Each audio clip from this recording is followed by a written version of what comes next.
فاعوذ باللہ من شرور انفسنا ومن سیئات اعمالنا من یہد اللہ فلا مضل لہ ومن یضلل فلا ہادی لہ واشہد ان لا الہ الا اللہ وحدہ لا شریک لہ واشہد ان محمدا عبدہ ورسولہ اما بعد فإن خیر الحدیث کتاب اللہ وخیر الہدی ہدی محمد صلی اللہ علیہ وسلم وشر الامور محدثاتها وکل محدثۃ بدعۃ وکل بدعۃ ضلالہ وکل ضلالۃ فی النار۔ اعوذ باللہ السمیع العلیم من الشیطان الرجیم من حمزہ ونفخہ ونفثہ۔ بسم اللہ الرحمن الرحیم۔ اللہم صلی علی محمد وعلی آل محمد کما صلیت علی ابراہیم وعلی آل ابراہیم انک حمید مجید۔ اللہم بارک علی محمد وعلی آل محمد کما بارکت علی ابراہیم وعلی آل ابراہیم انک حمید مجید۔ رب اشرح لی صدری ویسر لی امری واحلل عقدۃ من لسانی یفقہوا قولی۔ رب زدنی علما۔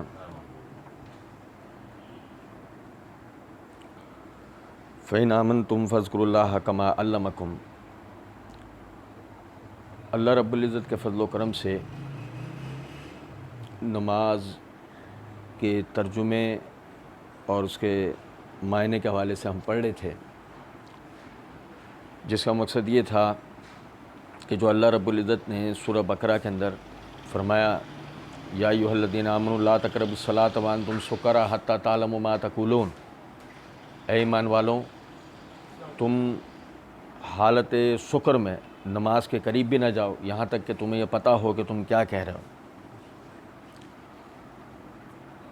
تو جیسے کہ ہم پڑھ رہے تھے کہ ہر آدمی کو یہ پتہ ہونا چاہیے کہ وہ جب اپنے رب کے سامنے کھڑا ہوتا ہے نماز کے لیے تو وہ قیام میں کیا پڑھتا ہے، جب وہ رکوع کی حالت میں ہو تو وہ کیا پڑھتا ہے، جب رکوع سے قیام کی حالت میں آئے تو کیا پڑھتا ہے، جب سجدے میں جاتا ہے تو کیا پڑھتا ہے، اور جب وہ جلسے کی حالت میں ہو چاہے وہ دو سجدوں کے درمیان ہے، چاہے وہ تشہد ہے یا وہ آخری تشہد ہے، اس میں وہ کیا پڑھتا ہے۔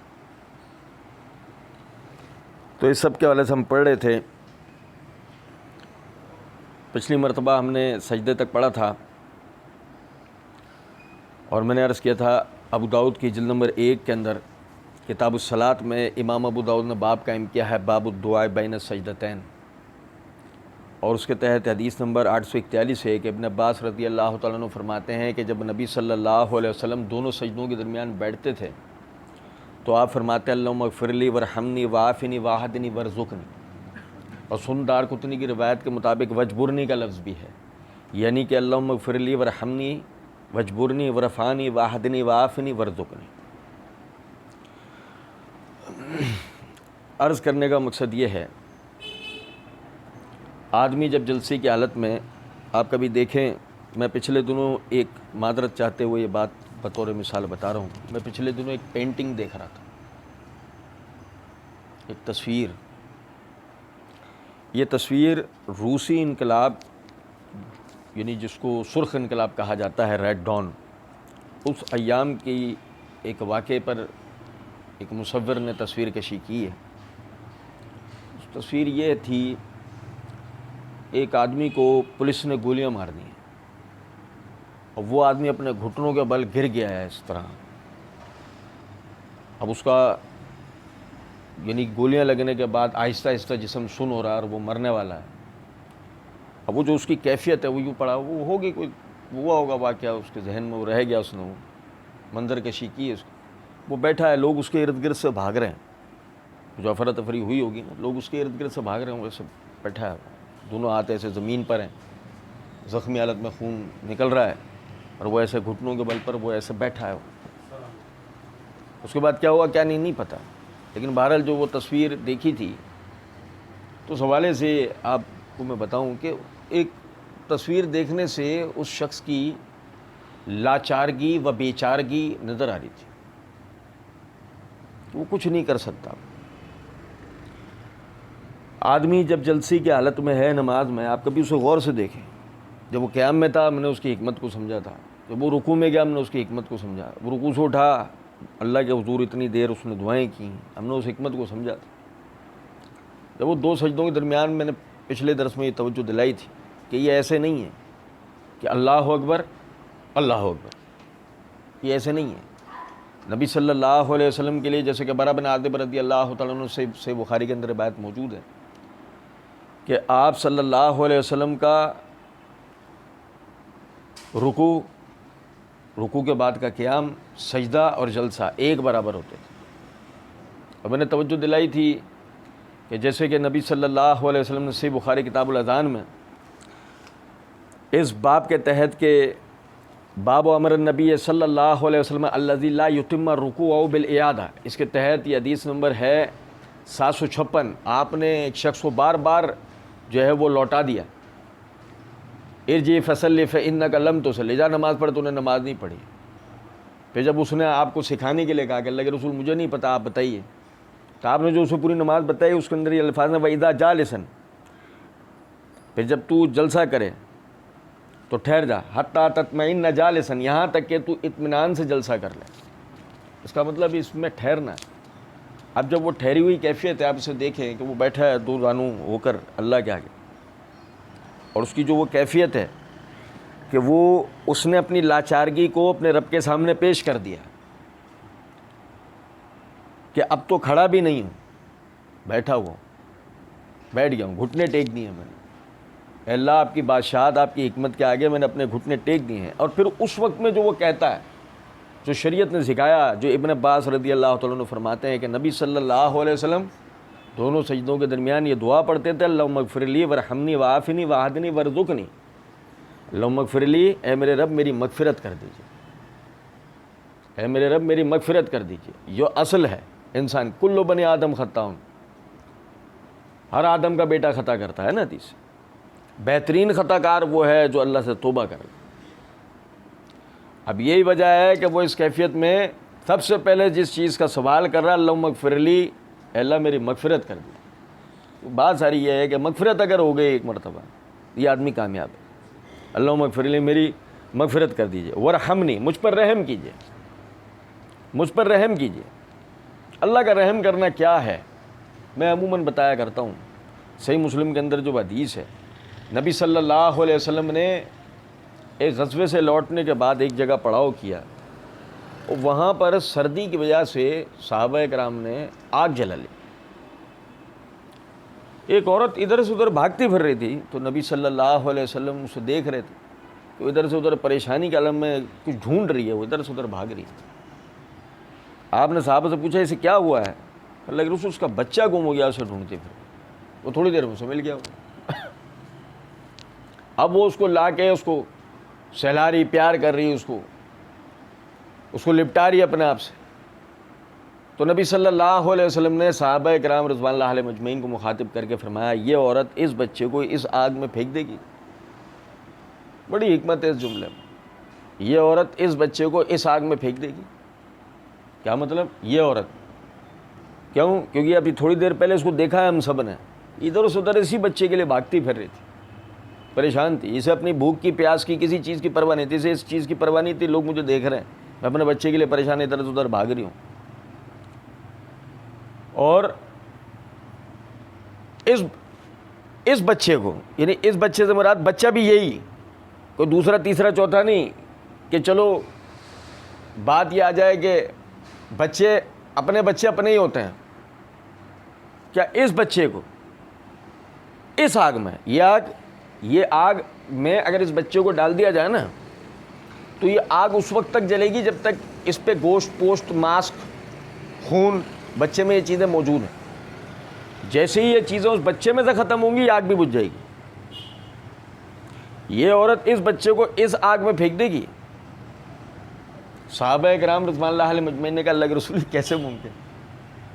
ہم نے تو خود دیکھا اس کو کہ اس بچے کے لیے وہ ادھر سے ادھر بھاگتی پھر رہی تھی، یہ اس بچے کو کیسے اس آگ میں پھینک دے؟ تو نبی صلی اللہ علیہ وسلم نے فرمایا، اللہ رب العزت نے، یعنی آپ نے فرمایا یہ رحم کی وجہ سے۔ یہ کس وجہ سے؟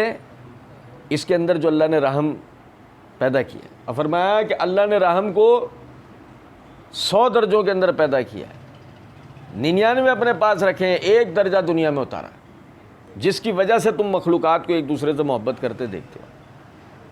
اب کیا مطلب ہے اس حدیث کا؟ وہ اللہ اپنے ان بندوں کو جہنم کی آگ میں بھیجنا چاہتا ہے؟ خود سے ڈالنا چاہتا ہے؟ نہیں. اب لیکن مسئلہ یہ ہے کہ بندہ خود سے اگر جانا چاہے, یہ اللہ کا جبر نہیں ہے نا. اصل بات یہ ہے کہ اللہ جو ہے جبر پہ قدرت رکھنے کے باوجود بھی اللہ رب العزت جبر نہیں کرتا. اگر بندہ خود سے جنت میں جانا چاہتا ہے, اللہ رب العزت اپنے ارادے سے نعوذ باللہ اس کو خود سے جہنم میں نہیں بھیجے گا. ایک بندہ جہنم میں جانا چاہتا ہے, اللہ رب العزت نے اس کے لیے ہدایت کا رستہ بنایا ہے کہ کسی طرح جنت میں چلا جائے, لیکن زبردستی اللہ رب العزت اسے جنت میں بھی نہیں بھیجے گا کہ کہیں وہ یہ نہ کہتے کہ اللہ میں تو جہنم میں جانا چاہتا تھا, تو نے مجھے زبردستی جنت میں بھیج دی. یہ نہیں ہوگا. لیکن مسئلہ یہ ہے کہ وہ آدمی جو زبردستی جہنم میں جانا چاہتا ہے, ایسا دنیا میں آدمی زبانی بولنے والے تو بہت ہی کم لوگ گزرے ہیں. ابھی بھی آپ چلے جائیں امریکہ یورپ سائڈ پہ ایسے لوگ موجود ہیں جو کہتے ہیں کہ ہم جہنم میں جانا چاہتے ہیں. شیطان نے ان کو خپتی کر دیا ہے. لیکن بہرحال عرض کرنے کا مقصد اس بات سے یہ ہے کہ آپ ایسے نہیں دیکھیں گے اپنی آنکھوں سے ایسے آدمی کو اور کانوں سے سنیں گے نہیں.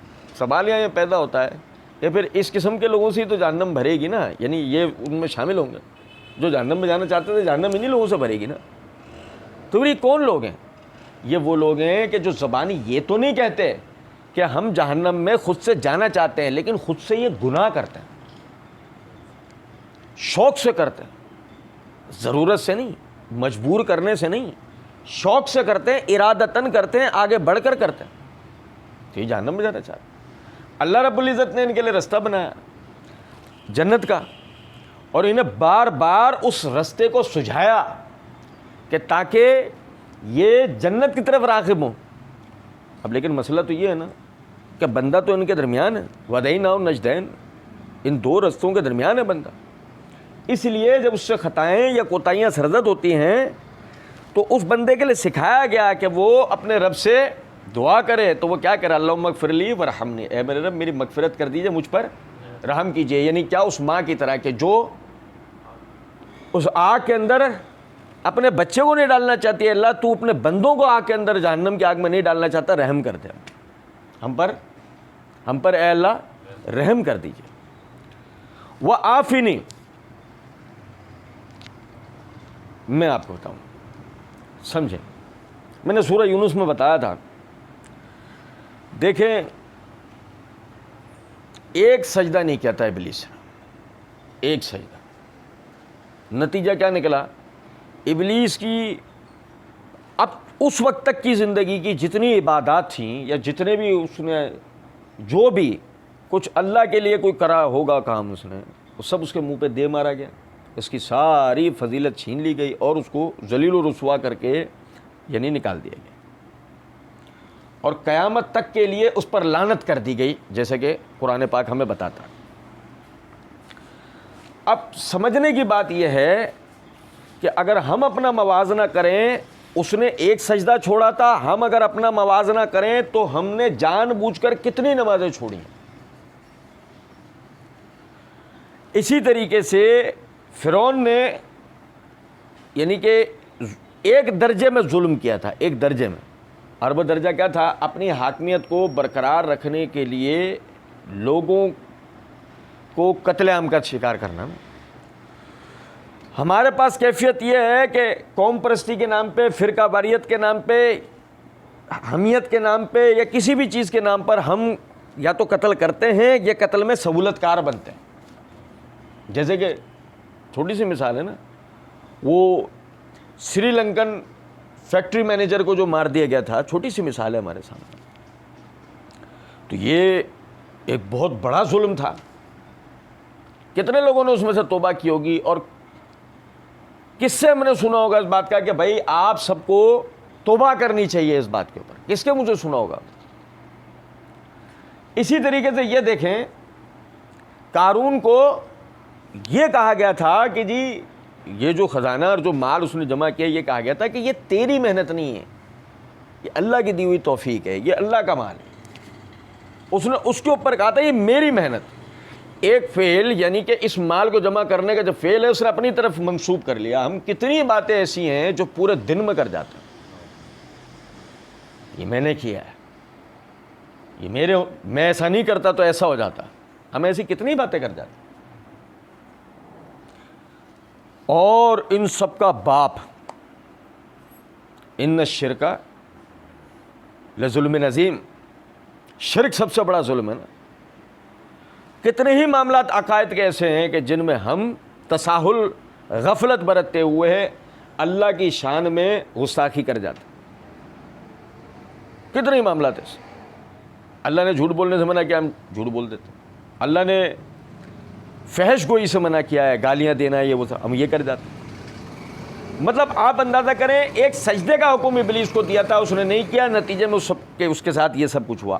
کیفیت یہ ہے کہ ہم صبح سے لے کے رات تک اللہ کی نافرمانی کے 20 کام کر جاتے ہیں. آپ دیکھیں وہ ہم سے درگزر کر لیتا ہے، چھوڑ دیتا ہے. وہ ہم سے درگزر کر لیتا ہے، چھوڑ دیتا ہے. یہ اس دعا کے اندر ہم کہہ رہے ہوتے ہیں وَعَافِنِی، اے اللہ ہم سے درگزر کر دی. ہم سے تو ہو نہیں رہا ہے، ہم سے تو ہو نہیں رہا. شعوری لا شعوری طور پر ہم کچھ نہ کچھ آپ کی نافرمانی کا کام کر رہے ہیں، لیکن وَعَافِنِی، آپ ہی درگزر کر دیجیے. اور وہ کرتا ہے.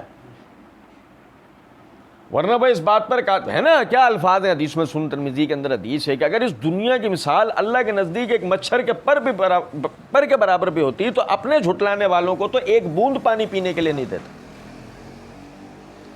جو ایک مرتبہ اللہ کی نافرمانی کا کام کر جاتا تو سسک کے مر جاتا، لیکن اس کو پانی پینے کو ملتا، اسے کھانا کھانے کو ملتا، اسے اس دنیا کی کوئی نعمت برتنے کو نہیں ملتی ایک نافرمانی کے بعد.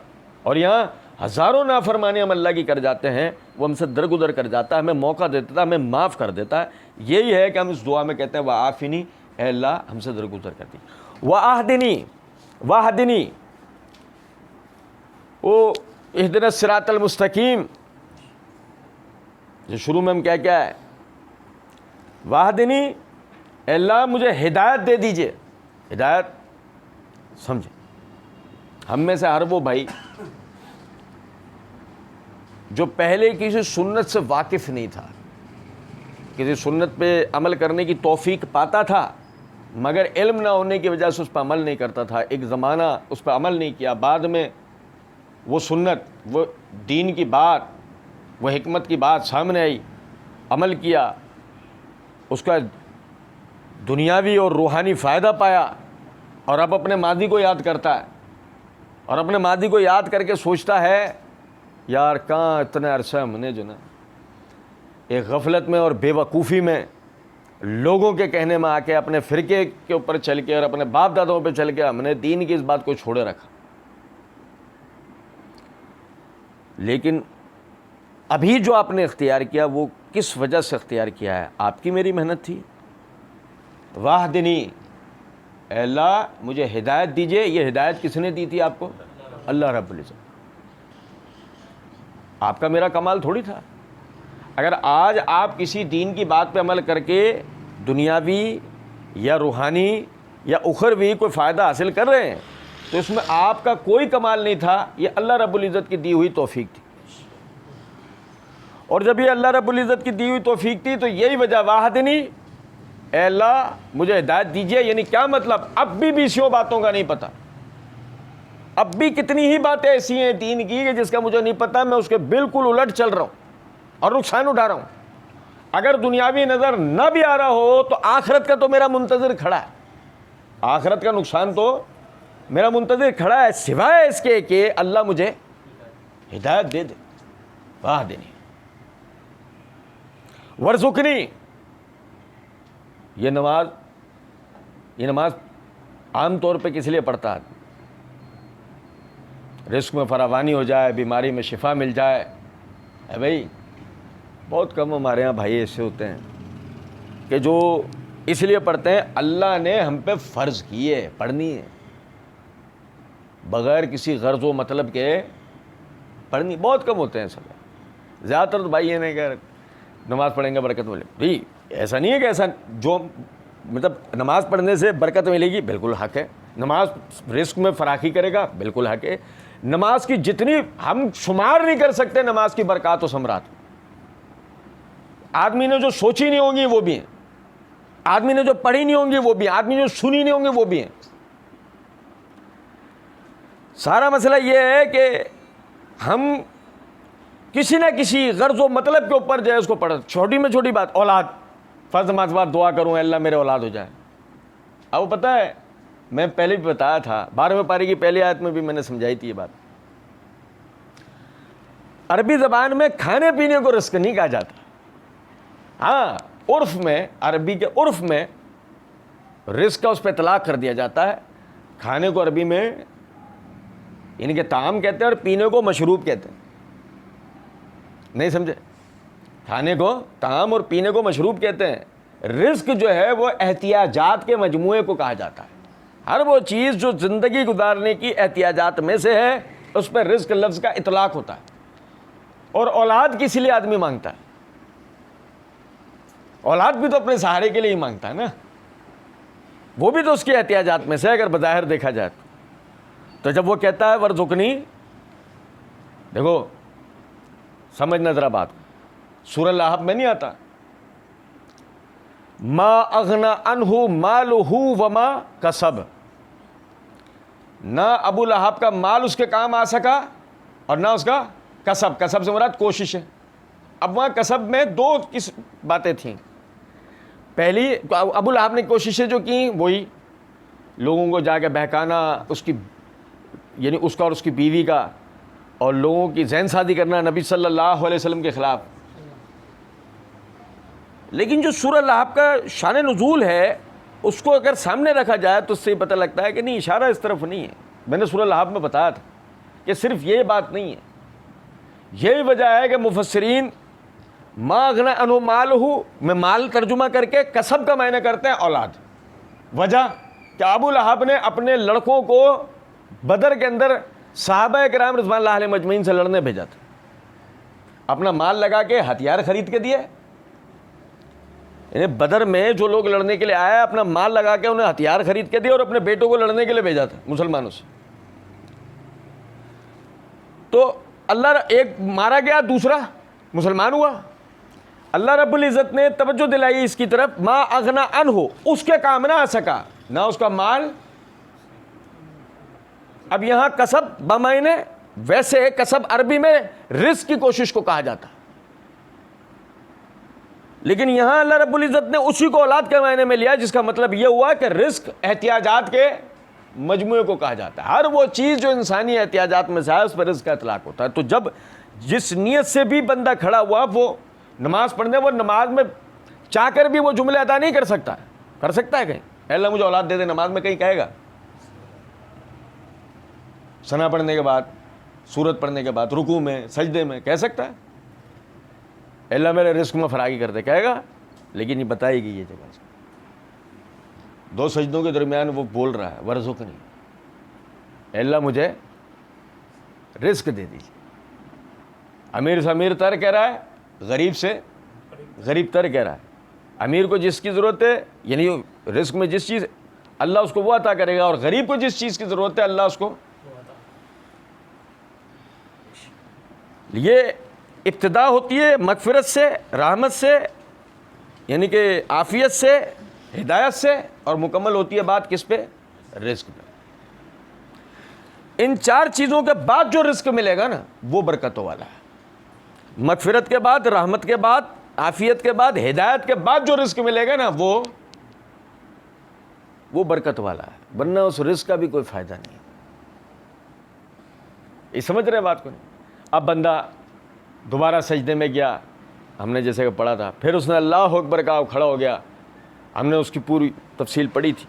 اور جیسے کہ صحیح بخاری میں کتاب الصلاۃ کے اندر حدیث نمبر 756 ہے کہ نبی صلی اللہ علیہ وسلم نے ایک شخص کو نماز سکھائی، ایک رکعت کی ترتیب بتائی سوائے دعاؤں کے، اور اس کے بعد فرمایا ثم افعل ذلک فی صلاتک کلھا، اسی طرح کیا کر اپنی پوری نماز میں.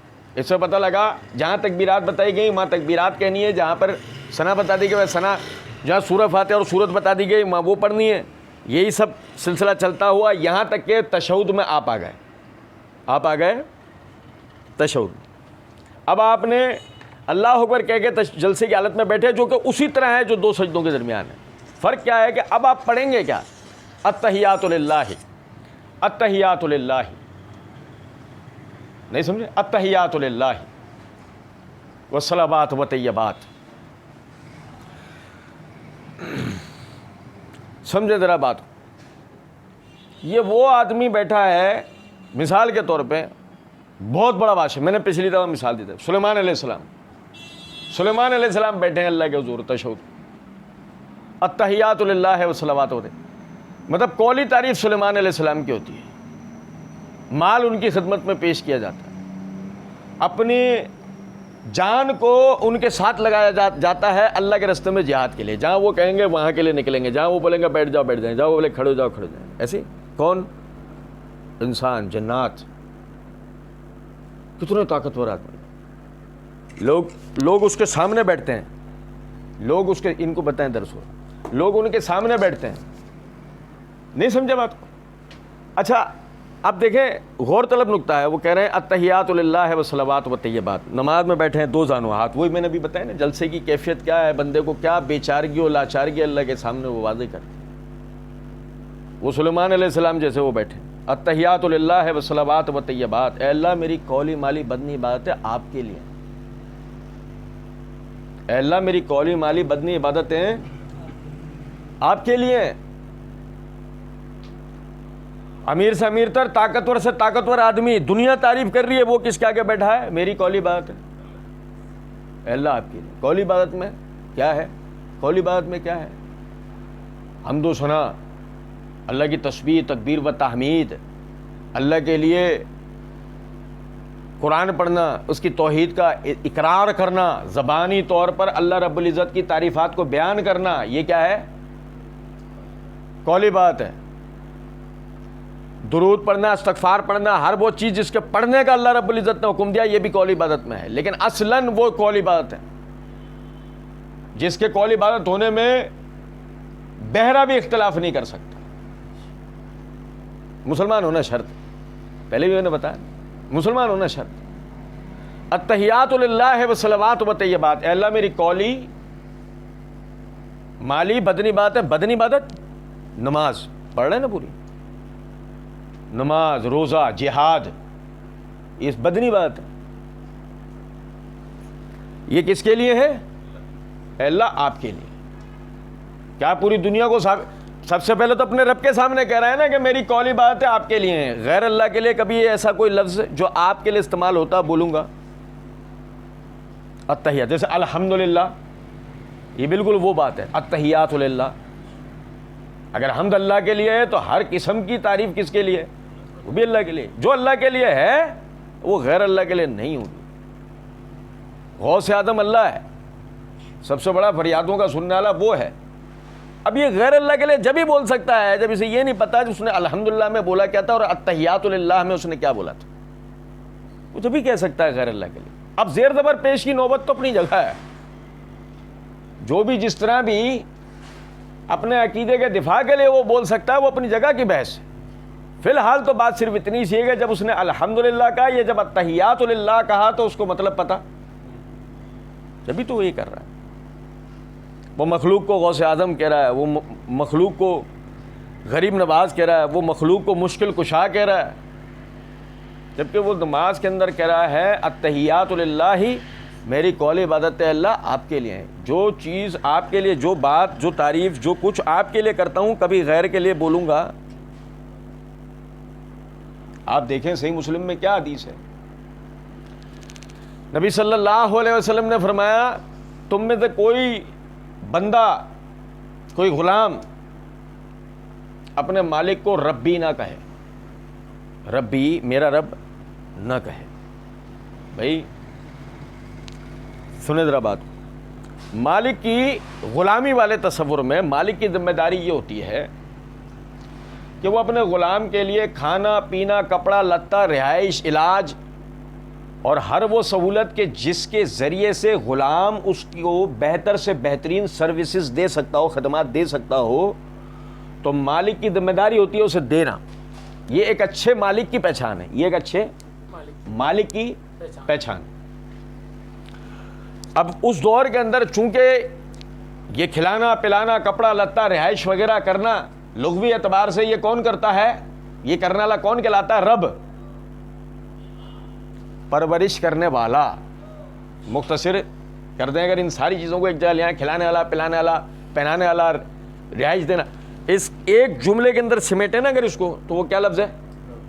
فارسی میں ہم کہتے ہیں پرورش کرنے والا, عربی میں رب. یہی وجہ ہے کہ عرب غلام اپنے مالکوں کو ربی, میرا رب کہہ دیا کرتے تھے. ہے نا مشہور روایت البدایہ والنہایہ کے اندر الفاظ ہیں, نبی صلی اللہ علیہ وسلم کے پاس رومی سفیر آیا, داڑھی کٹا ہوا, آپ اس سے بات ہی نہیں کر رہے, دیکھ ہی نہیں رہے اس کی طرف. صحابہ کرام رضوان اللہ علیہم اجمعین نے توجہ دلائی. پھر آپ نے اس کی طرف دیکھ کے کہا یہ کیوں کاٹتا ہے تو؟ اس نے جواب میں جو اس نے کہا نا وہ بڑا غور تھا. اس نے کہا میرا رب مجھے اس بات کا حکم دیتا ہے, میرا رب مجھے اس بات کا حکم دیتا ہے. تو یہاں اس کی مراد کیا تھی؟ اس کی مراد کیسر سے تھی, روم کا بادشاہ. میرا رب مجھے اس چیز کا حکم دیتا ہے. نبی صلی اللہ علیہ وسلم نے جواب کے اندر فرمایا میرا رب مجھے داڑھیوں کو چھوڑ دینے کا حکم دیتا ہے. اب یہاں نبی صلی اللہ علیہ وسلم رب کس کو کہہ رہے ہیں؟ اللہ رب العزت. تو عرب تو کہہ دیا کرتے تھے اپنے مالک کو, بادشاہ کو یہ لفظ کہہ دیا کرتے. تو نبی صلی اللہ علیہ وسلم, صحیح مسلم کے اندر روایت ہے کہ نبی اکرم صلی اللہ علیہ وسلم نے فرمایا تم میں سے کوئی شخص یعنی کہ غلام اپنے مالک کو میرا رب نہ کہے, کیونکہ تم سب کا رب اللہ ہے, تم سب کا رب اللہ ہے. اب یہ کیا ہے زبان, کسی کو رب کہنا یہ قولی عبادت ہے, تو یہ کس کے لیے ہے؟ تو اس لیے بتایا سمجھایا گیا ایسا غیر اللہ کے لیے نہیں بولنا ہے. اور تم میں سے کوئی مالک آقا اپنے غلام کو عبدی نہ کہے, میرا بندہ. وَإِذَا سَأَلَكَ عِبَادِي عَنِّي, عبدی کی جمع عبادی, عبد کی جمع عباد. وَإِذَا سَأَلَكَ عِبَادِي عَنِّي فَإِنِّي قَرِيبٌ, ہے نا سورہ بقرہ میں. جب تم سے میرے بندے میرے متعلق سوال کریں فَإِنِّي قَرِيبٌ, تو میں ان کے قریب ہوں.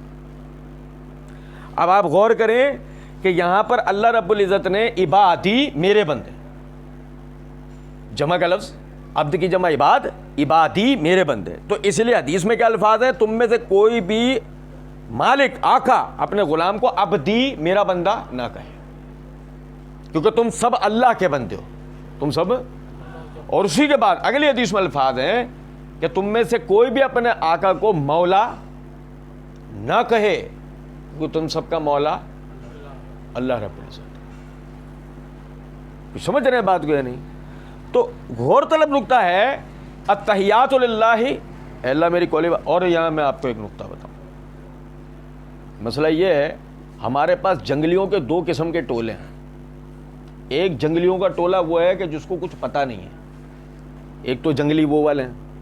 اچھا دوسرے جنگلی وہ والے ہیں کہ جن کو پتہ تو ہے, لیکن ان جنگلیوں نے اسلامی اقدار کو ترک کرنا پسند کر لیا اور انہوں نے یعنی کہ اتحاد کے نام پر ایک فساد شروع کیا. وہ کہتے ہیں کہ یہ ایکسٹریم ہے. یہ آپ جو لفظی بحث کرتے ہیں نہیں, اس میں کیا حرج ہے, ہم اس سینس میں تھوڑی کہہ رہے ہیں, اس میں کیا حرج ہے, ہم اس سینس میں. اصل میں آپ سمجھیں, ایک پہلے نقطے کی بات سمجھیں. پہلی تو چیز یہ ہے آپ اپنی فطرت کے خالق ہیں یا اللہ؟ فاطر السماوات والارض, آسمان اور زمین میں ہر چیز کو تخلیق کرنے والا اللہ رب العزت. ہر چیز کی فطرت اللہ رب العزت کے ہاتھ میں. میری اور آپ کی فطرتوں کا خالق بھی اللہ ہے. اب سمجھیں ذرا اس بات کو, آپ جس چیز کا جو سینس لیتے ہیں وہ آپ کی فطرت میں, اسے اللہ آپ سے پہلے جانتا ہے. یہی وجہ ہے کہ اللہ رب العزت نے جب کسی چیز کو بیان کرا ہے کسی بھی جگہ پہ, جیسے مثال کے طور پر اللہ رب العزت نے سورہ بقرہ میں طلاق والی عورتوں کو ان کے خاوندوں کے گھر سے بغیر عدت نکلے منع کرا.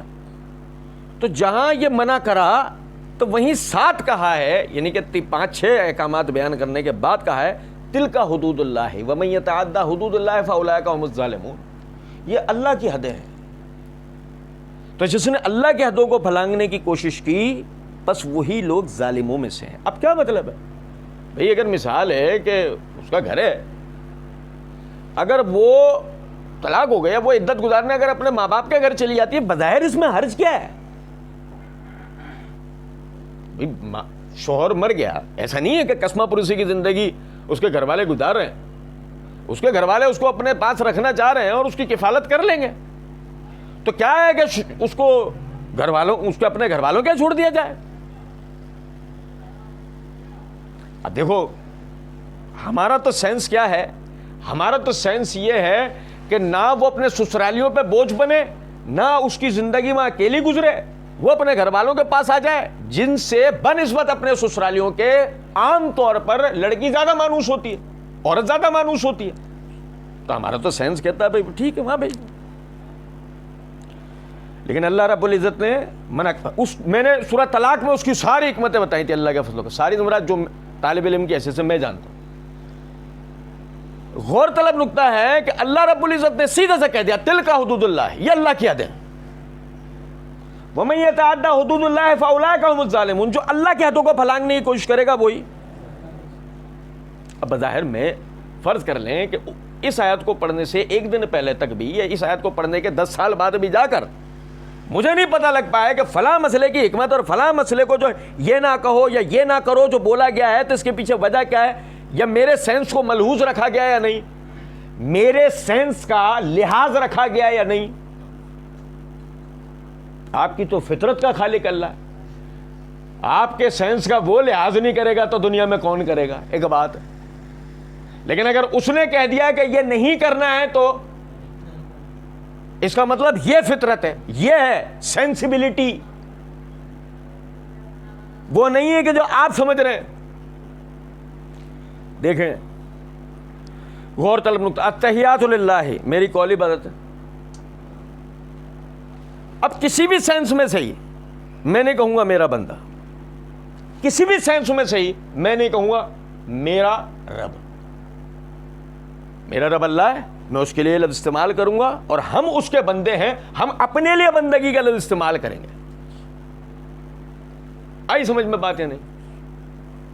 بل اللہ مولاکم وہو خیر الناصرین, کیا بتایا حدیث میں, تم میں سے کوئی بھی غلام اپنے آقا کو مولا نہ کہے, تم سب کا مولا اللہ ہے. اب کسی بھی سینس میں صحیح غیر اللہ کو میں مولا کہوں گا. التحیات للہ, میری قولی بات ہے اللہ آپ کے لیے, یہ ہے ساری بات. یہ ایکسٹریم نہیں ہے, یہ تعمیل کی شکل ہے, اپنے دین کی پیروی کی شکل ہے. یقین کریں آدھا تیتر آدھا بٹیر تو نہ بٹیر قبول کرتے ہیں نہ تیتر, ہم تو پھر اشرف المخلوق انسان ہیں. آ رہی ہے کچھ بات سمجھ میں یا نہیں؟ کہ آدھا تیتر بن کر بٹیر چلا جائے, تیتروں میں تو نہ تیتر قبول کریں گے, نہ وہ آدھا تیتر بٹیر جو ہے آدھا تیتر بن کے اس میں چلا جائے تو وہ قبول کریں. یہ ہے ہی نہیں, جنس میں نہیں. تجربہ کر کے دیکھیں گے, گھر کا پالا ہوا جنگلی طوطا طوطوں میں چھوڑ کے دیکھیں, کبھی تھوڑی دیر میں مار دیں گے اس کو, یا اس کو مار مار کے چیخ چیخ کے اس کے اوپر اس کو بھگا دیں گے. یہ فطرت ہے. آپ کو ایک فطرت پہ تخلیق کیا گیا, اور آپ کی فطرت پر آپ رہیں, اس کے لیے دین اتارا گیا. آپ اپنی فطرت سے نہ گر جائیں, اس کے لیے ہوگا کیا پھر؟ وہی گھوڑے گدھوں کے آگے جھک رہے ہوگے, وہی گائے کا پیشاب پی رہے ہوگے. اشرف المخلوق ہو کر گھوڑے گدھوں کے آگے جھک رہے ہوگے, اور گائے کا فطرت سے گر گئی تو کرا نا یہ سب. التحیات للہ, میری قولی عبادت ہے اللہ آپ کے لیے. والصلوات, بدنی بات ہے جتنی بھی, غیر اللہ کے لیے نہ قیام کروں گا, نہ رکوع کروں گا, نہ سجدہ کروں گا, نہ جلسہ کروں گا. غیر اللہ کے لیے نہ جہاد کروں گا, نہ غیر اللہ کے لیے روزہ رکھوں گا, نہ غیر اللہ کے لیے بھوکا پیاسا رہوں گا, نہ غیر اللہ کے لیے اللہ کی رضا نہیں ہو تو کہ بھوکا پیاسا نہیں رہوں گا, نہ ہتھیار اٹھاؤں گا. اللہ کی رضا نہیں ہو ہتھیار بھی نہیں اٹھاؤں گا. اللہ کی رضا نہیں ہو تو قیام نہیں کروں گا, رکوع نہیں کروں گا, سجدہ نہیں کروں گا, جلسہ نہیں کروں گا. والصلوات, میری بدنی بات ہے اللہ کس کے لیے؟ یہ ایکسٹریم ہے, یہ ایکسٹریم ہوتی ہے. آپ حلف اٹھاتے ہیں, نہیں سمجھے؟ ہمارے والے حلف اٹھاتے ہیں نا, یہ کروں گا, یہ کروں گا, یہ کروں گا, یہ کروں گا, یہ کروں گا, یہ نہیں کروں گا, یہ نہیں کروں گا, یہ نہیں کروں گا, یہ نہیں کروں گا. اب کوئی کہتے ہیں میاں یہ کون سا طوطوں کا رٹا ہے، وہ ادھر سے پڑھ کے کتاب پڑھا رہا ہے، تو ادھر سے پڑھ کے اقرار کر رہا ہے، اور پھر اس اقرار کا فائدہ کیا؟ تم سے پہلوں نے جو اقرار کیے تھے انہوں نے کون سا کر کے دکھایا، تو اقرار کر کے کون سا نہال کرے گا؟ لیکن کرے نہ کرے، کرے نہ کرے، یہ روایت ہے، یہ قانون ہے، یہ روایت ہے، یہ قانون ہے، یہ آپ کو کرنا ہے، اور پورا کر کے دکھا دیں گے تو ثابت ہوا یہ آدمی اپنے قول اور فعل میں، یہ آدمی اپنی بات اور اپنے کردار میں یکساں ہے۔ جو حلف اٹھایا تھا کر کے دکھایا، التحیات للہ والصلوات والصلوات وطیبات، اے اللہ میری قولی مالی بدنی بات ہے آپ کے لیے، ہر نماز میں بار بار اقرار کرتا ہے، میری قولی مالی بدنی بات ہے کس کے لیے؟ کر جائے گا تو یعنی اللہ کے لیے قیام کر دے، اللہ کے لیے رکوع سجدہ جلسہ کر لے، اللہ کے لیے جہاد کر لے، اللہ کے لیے روزہ رکھ لے، تو اس نے ثابت کر دیا، یا جتنی بھی بدنی بات اس نے ثابت کر دیا یہ اللہ کا ماننے والا ہے، اس نے اللہ کے لیے کر کے دکھایا، اور غیر اللہ کے لیے بالکل بھی نہ کرے، تو ثابت کر دیا اس نے کہ باقی للہ کو ثابت کر دیا کہ اللہ ہی کے لیے۔ جب غیر اللہ کو نہیں کرا تو ثابت کر دیا کہ اللہ ہی کے لیے۔ وہ طیبات، وہ طیبات، آپ یقین کریں یہ بڑی بات ہے، مطلب عربی زبان میں کئی الفاظ آتے ہیں مال کے لیے، اور یہاں استعمال ہو سکتے تھے، التحیات اللہ والصلوات کی جگہ پہ وہ الفاظ استعمال ہو سکتے تھے جو سینس دیتے ہیں، جب معنی دیتے ہیں مال کے۔ اے اللہ میری قولی مالی بدنی بات ہے، طیبات، طیبات کا لفظ کیوں استعمال ہوا ہے؟ کیونکہ اس کی وجہ ہے کلو من طیبات، کلو من طیبات، کھانی بھی پاکیزہ چیزیں ہیں اور خرچ بھی، تو اس کے لیے کرنا کیا پڑے گا؟ کمانا بھی پاکیزہ پڑے گا، اس لیے حدیث میں کیا الفاظ ہیں؟ کسب الحلال عبادت، حلال کے لیے محنت کرنا عبادت میں سے، اور نہیں سمجھے کچھ بات کو، یعنی کہ التحیات للہ والصلوات والطیبات، دیکھو پہلا بنیادی کیا ہے کہ اے اللہ میری مالی عبادت ہے، تو لفظ کیا ہے؟ طیبات، اس کا مطلب وہ جو اس نے کمایا ہے وہ طیبات پاکیزہ مال میں سے، جھوٹ بول رہا ہے سچ بول رہا ہے، جھوٹ بول رہا ہے سچ بول رہا ہے، پاکیزہ کمایا ہے، حلال کمایا ہے، صاف کمایا ہے، تو یہاں جو بول رہا ہے وہ سچ بول رہا ہے۔ لیکن اگر پاکیزہ حلال نہیں کمایا ہے تو یہاں جو بول رہا ہے جھوٹ بول رہا ہے، 5 ٹائم جھوٹ بول رہا ہے، اللہ کے سامنے جھوٹ بول رہا ہے۔ چھوڑو ابھی دوسری بات، 5 ٹائم اللہ کے سامنے جھوٹ بول رہا ہے کہ اللہ میری پاکیزہ کمائیاں، وہ مالی عبادتیں وہ آپ کے لیے، جھوٹ بول رہا ہے۔ کمایا کب تو نے پاکیزہ؟ حلال کب کمایا تو نے؟ تجھے تو پہلے دن کہہ کے بھیجا گیا تھا کلوا من طیبات ما رزقناکم، ہم نے جو رزق دیا اس میں سے پاکیزہ چیزوں کو کھانا ہے، پاکیزہ سے فائدہ اٹھانا ہے، ہم نے تو پہلے دن تجھے بول کے بھیجا تھا، تو نے سمجھا، جھوٹ بولتا رہا، 5 ٹائم نماز میں جھوٹ بولتا رہا۔ یہ تو ایک بات ہے، کیا پتہ لگا؟ حلال کمانا چاہیے، ایک نماز بتا رہی ہے آپ کہ حلال کمانا چاہیے۔ آگے چلیں دوسری بات کی طرف آئے، اے اللہ میری قولی مالی بدنی باتیں طیبات آپ کے لیے ہیں، مالی عبادتیں آپ کے لیے، مالی باتوں میں کیا ہے؟ زکوٰۃ اور ہر قسم کے صدقات، ہر قسم کے، سب سے معمولی صدقہ کیا ہے؟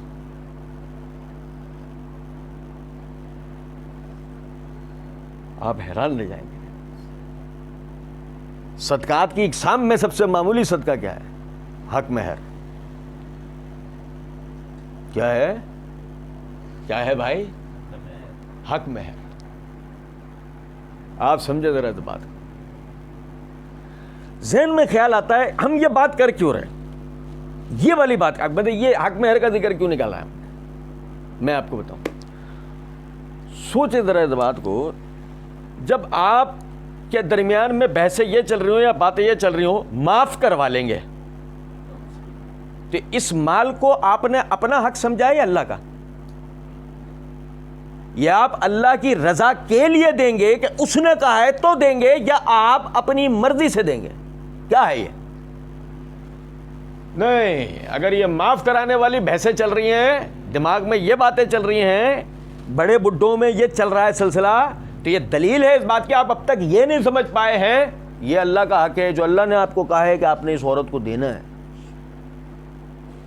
وہ تو اس کی رضا پہ چھوڑا گیا ہے کہ اس کا نان نفقہ چونکہ اس کے شوہر پہ فرض کیا گیا نا کہ وہ کمانے نہیں جائے گی، تو یہی بجائے اگر وہ بھی دے دینا کہ تیروں پر بھر دینا، یہ پکڑ لے بھائی، بس تو ہی خرچ کر، تو وہ الگ بحث ہے۔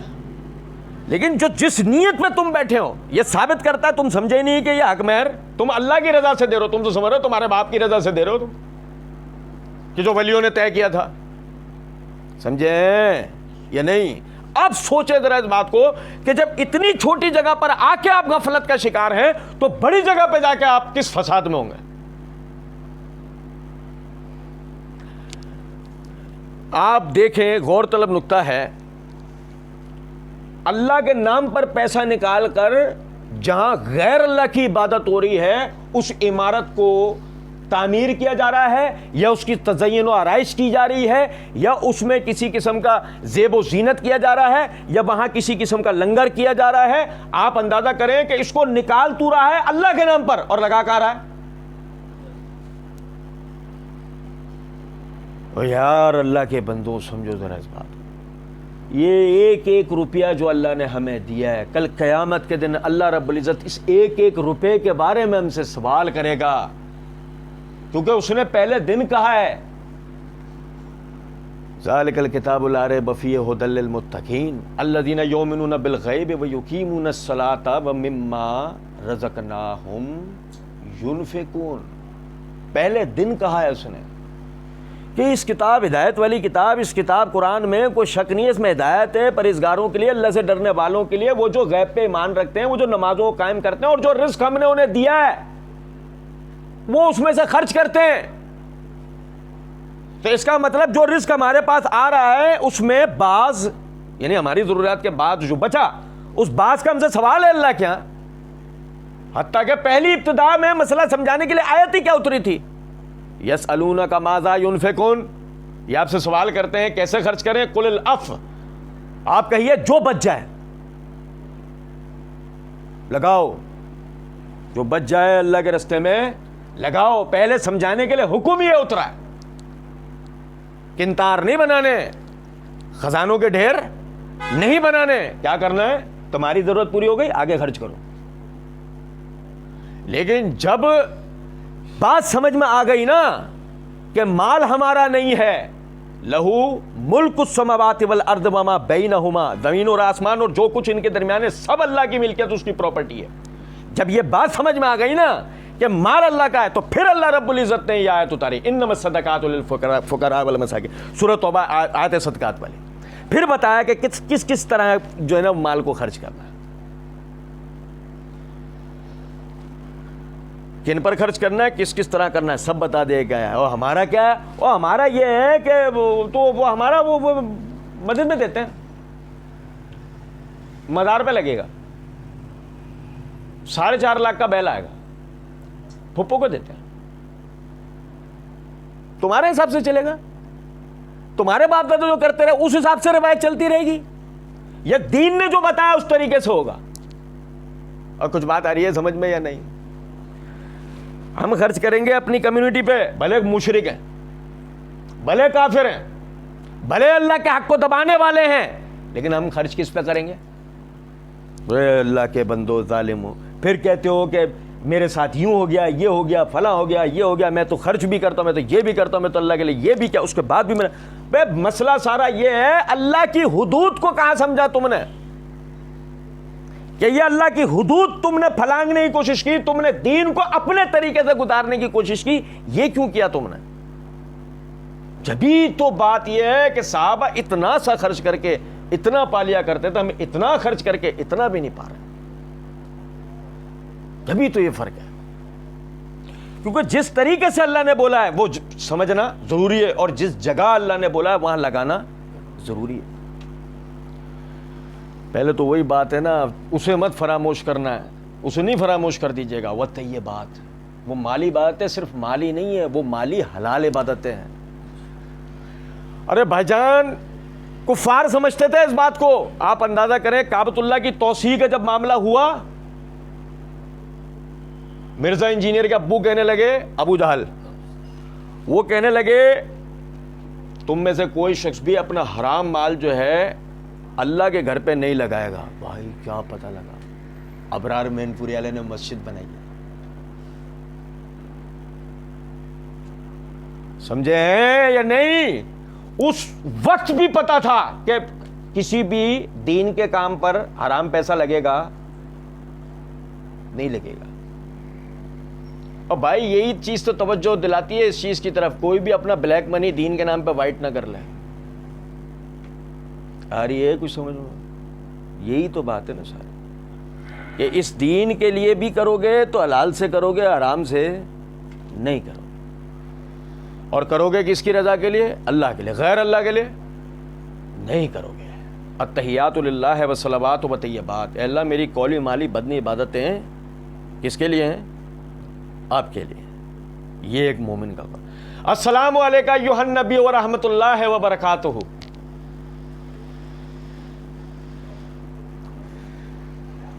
اللہ کی قسم سمجھے ذرا بات. کبھی گائے کا پیشاب پینے والے کو غور سے دیکھیں اس کو ذرا. گھوڑے کے آگے رکوع سجدہ کرنے والے کو غور سے دیکھیں. وہ اپنے بنائے ہوئے علموں کے آگے جو یوں ہاتھ کر کے کھڑے نا، ذرا ان کو غور سے دیکھیں. وہ رام ہنومان کے آگے وہ جو سلیب اٹھائے وہ جا رہے ہیں، انہیں ذرا غور سے دیکھیں.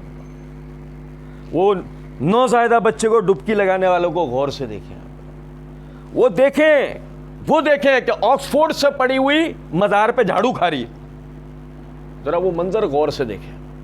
یہ ملک کی وزیر اعظم بننے جا رہی ہے مستقبل میں، اور اس نے کیا کیا ہے؟ ایک فقیر سے جھاڑو کھائی ہے. اللہ کی قسم یہ چیزیں دیکھیں، یہ میں نے بطور مثال آپ کے سامنے رکھا. اسے غور سے دیکھیں، پھر دیکھیں کہ اپنا ماضی اور اللہ نے جو ہدایت دی آج ہمیں پتہ لگا، اور یہ کس کی محنت سے ملی ہے، ذرا اسے دیکھیں. السلام علیکم ایھا النبی، سلامتی ہو آپ پر اللہ کے اے نبی، ورحمۃ اللہ وبرکاتہ، سلامتی ہو آپ پر اللہ کے نبی، اللہ کی رحمت و برکات آپ پر ہوں. کیا آج جو کچھ بھی ہمیں ہدایت ملی ہے، ملی آپ کی وجہ سے، ملی آپ کی وجہ، آپ کی محنتوں کا ہے جو کچھ ہے. گو اگر وہ محنتیں نہیں ہوتی اس وقت میں، وہ جو آپ نے مارے کھا کے، وہ جو آپ نے اپنے اوپر پتھراؤ سہکے، وہ جو آپ نے اپنے گلوں میں کپڑے ڈلوا کے اپنے آپ پہ اوجڑیاں پھٹوا کے، وہ جو آپ نے محنت کی ہمارے لیے، یہ آج اس کا صلہ ہے کہ ہمیں تمیز ہوئی توحید اور شرک، سنت اور بدعت، عبادت اور ضلالت کے اندر، ہدایت اور گمراہی کے اندر ہمیں تمیز ہوئی. اور اب بھی اللہ کے رحم و کرم پر ہے. لیکن جو کچھ بھی ہوئے، جتنا کچھ بھی پتہ لگا، محمد الرسول اللہ صلی اللہ علیہ وسلم کی وجہ سے پتہ لگا. انک تہدی الی صراط مستقیم. اللہ رب العزت نے فرمایا اے نبی صلی اللہ علیہ وسلم، آپ سیدھے راستے کی طرف رہنمائی کرتے ہیں. یہ اس رہنمائی کی وجہ ہے. یہ دیکھیں، یہ تشہد ہے نا، یہ دعا کی جگہ ہے. یہ تشہد دعا کی جگہ ہے. التحیات للہ والصلوات والطیبات، یہ یہاں تک بندے نے تمہید باندھی ہے. اب دعا شروع ہو رہی ہے. السلام علیکم ایھا النبی ورحمۃ اللہ وبرکاتہ، سلامتی ہو آپ پر اللہ کے نبی اور رحمت و برکت نازل ہوں. یہ دعا کی ابتدا ہوئی ہے. سب سے پہلے دعا کس کے لیے ہے؟ سب سے پہلے دعا کس کے لیے ہے؟ نبی اکرم صلی اللہ علیہ وسلم کے لیے سب سے پہلے دعا ہے. یہ ہمارے دین کا ادب ہے. میں آپ کو بتاؤں، سمجھے ذرا بات. دیکھیں، عشق کا کارٹن چائنا سے آ رہا ہے رستے میں. سمجھے ہیں بات کو یا نہیں؟ چائنا میں عشق تیار ہو رہا ہے، ربیع الاول سے پہلے آ جائے گا. 1 تاریخ کو ہول سیل ریٹ پر دستیاب ہوگا. مختلف کلر کے امامے دکھائیں اور خرید لیں. آ رہی ہے کچھ سمجھ میں بات یا نہیں؟ اور میرے بھائی یقین کریں، یہ تمہارے میرے طریقوں سے عشق رسول کا اظہار ہوتا نہیں. محبت رسول کا اظہار بھی سنت پہ عمل کرنے سے ہوتا ہے. وہ بھی نبی صلی اللہ علیہ وسلم نے بتایا کہ محبت کا اظہار کرنا کیسے ہے. سنو ذرا, یہ محبت کرنے والے دیکھ لو, آئے سمجھ آئے, جو شروع نماز سے بتا رہا ہوں آپ. تو میرے بھائی سمجھو, یہ محبت کا اظہار کر رہے ہو تو اس جگہ آ کے آپ کی کیفیت کیا ہوتی, اس جگہ آ کے آپ کی کیفیت کیا ہوتی. وہ ذرا دیکھو معذرت کے ساتھ, وہ سارے لوگوں کی طرف منسوب کر دیا کہنے والوں نے, وہ تم نے تو کہا گدھے کا خیال آنا نعوذ باللہ بہتر ہے بنسبت ان کا خیال آنے سے. وہ ایک نے لکھ دیا تھا, وہ ایک نے لکھ دیا تھا, اس کو سب کی طرف منسوب کر دیا گیا. لیکن سمجھو ذرا اس بات کو, جو ہم بیان کر رہے ہیں اس کو سمجھو. یہ کس نے نظریہ بنایا ہے یہاں آ کر. السلام علیکم ایھا النبی ورحمۃ اللہ وبرکاتہ, جو ہم پڑھ رہے ہیں سلامتی آپ پر اللہ کہہ رہے ہیں. کیونکہ ہم تو یہ کہہ رہے ہیں, ہم تو سلامتی کی حکمت بتائیں نا, ہم نے سلامتی رحمت برکت کی دعا, یہ دعا کی ہماری ابتدا یہاں سے شروع ہی کیوں ہوئی, وجہ بتائی نا, حکمت بتائی نا کہ ان پر ہی پہلے سلامتی رحمت و برکتیں کیوں ہیں. لیکن اگر مثال کے طور پر آپ تو کہہ رہے ہیں کہ وہ ایک بندے نے قوالی پڑھی تھی تو 1 لاکھ لوگ مسلمان ہو گئے تھے, تو یہی تو وجہ ہے. یہاں آنے کے بعد آپ کا تو وہ نظریہ ہو ہی نہیں سکتا نا السلام علیکم ایھا النبی ورحمۃ اللہ وبرکاتہ, کیونکہ وہ تو قوالیاں سن کے لوگ مسلمان ہوئے ہیں, آپ کی ہدایات پہنچنے سے تھوڑی ہوئے.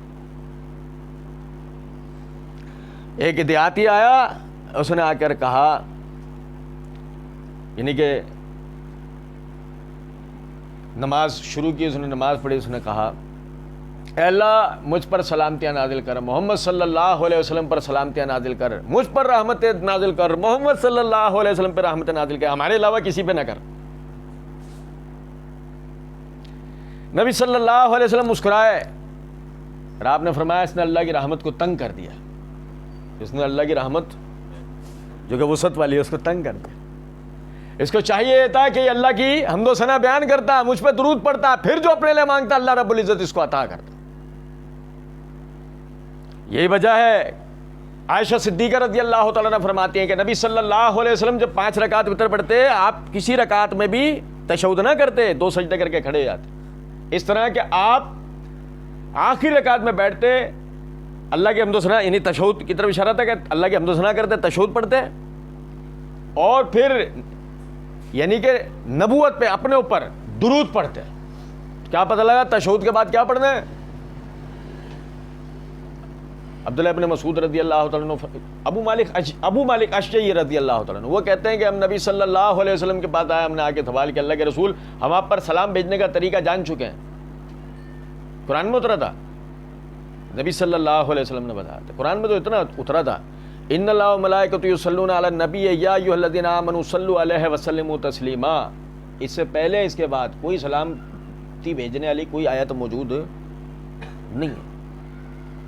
لیکن ہم آپ سے جان چکے ہیں, ہم آپ سے جان چکے ہیں مطلب صحابہ جانتے تھے نا وہی ہوتی ہے آپ پر, وہ صرف قرآن میں نہیں ہوتی ہے, وہی ہوتی ہے آپ پہ, اور وہ وہی صرف قرآن میں نہیں ہوتی ہے. اسی لیے تو کہہ رہے ہیں ہم سلام بھیجنے کا طریقہ آپ سے سیکھ چکے ہیں. تو وہ کیا تھا؟ السلام علیکم ایھا النبی ورحمۃ اللہ وبرکاتہ, السلام علینا وعلی عباد اللہ الصالحین. سمجھ رہے ہیں بات کو نہیں؟ اب دیکھیں وہ کہتے ہیں ہم آپ پر سلام بھیجنے کا طریقہ تو جان چکے ہیں اللہ کے رسول, اب درود بھیجنے کا اللہ رب العزت نے حکم نازل کیا, آپ پہ درود کس طرح پڑھیں؟ عربی دان ہے, عربی نہیں آتی, گھڑ لو درود تنجینا, گھڑ لو درود بغدادی, گھڑ لو درود تاج, گھڑ لو اللہم صلی علی سیدنا و مولانا, گھڑ لو جو دل کرے سیغا. عربی تمہاری زبان ہے, نہیں سمجھے؟ مسئلہ یہ ہے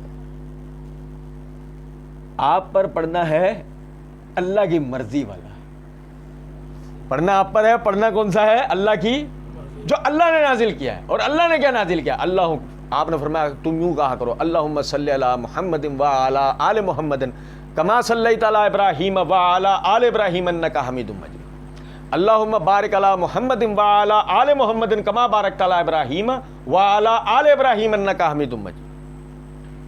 کفایت نہیں کیا؟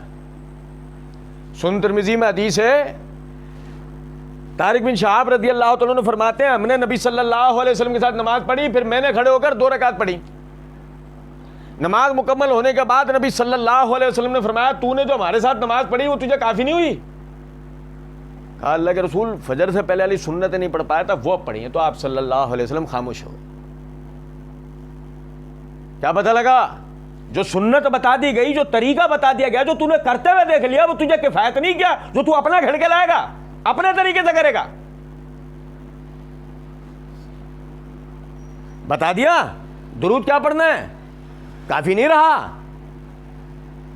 جو تمہیں اپنے بنانے پڑے. نہیں، یہ سلف سے ثابت ہے. اب کون سے سلف؟ ان سے بڑا سلف کون ہے؟ ان سے بڑا کون ہے؟ سلف سے ثابت ہے. وہ تو ثابت ہے یا نہیں وہ تو بات کی بحث کہ وہ ثابت بھی ہو رہے ہیں یا نہیں. لیکن جب تم نے اتنا بھی جملہ بولا سلف سے ثابت ہے، اللہ کے بندے ان سے بڑا کون ہے؟ امام مالک رحمۃ اللہ علیہ مسجد نبوی میں خطبہ دے رہے ہیں. کہاں پر؟ تو منبر کون سا ہے؟ فرمایا ساری دنیا کی بات چھوڑی جا سکتی ہے، ساری دنیا کی بات چھوڑی جا سکتی ہے. قبر انور کی طرف اشارہ کر کے فرمایا ان کی بات نہیں چھوڑی جا سکتی. اور بھائی نہیں سمجھے؟ ساری دنیا کی بات چھوڑی جا سکتی ہے، ان کی بات نہیں چھوڑی جا سکتی. کیا پتہ لگا؟ اور کہہ کون رہا ہے؟ کہہ کون رہا ہے؟ جن کی آج تقلید ہو رہی ہے وہ کہہ رہے ہیں ساری دنیا کی بات چھوڑی جا سکتی، ان کی نہیں چھوڑی جا سکتی. ہمارا اب سمجھے نا ہم ذرا بات کو. ادب کیا ہے؟ ادب یہ ہے اب آپ کو سکھا دیا گیا یہ پڑھو تو کیا پڑھنا ہے؟ یہی پڑھنا. تو انشاءاللہ بقیہ یہیں سے کنٹینیو کریں گے. وما علینا الا البلاغ.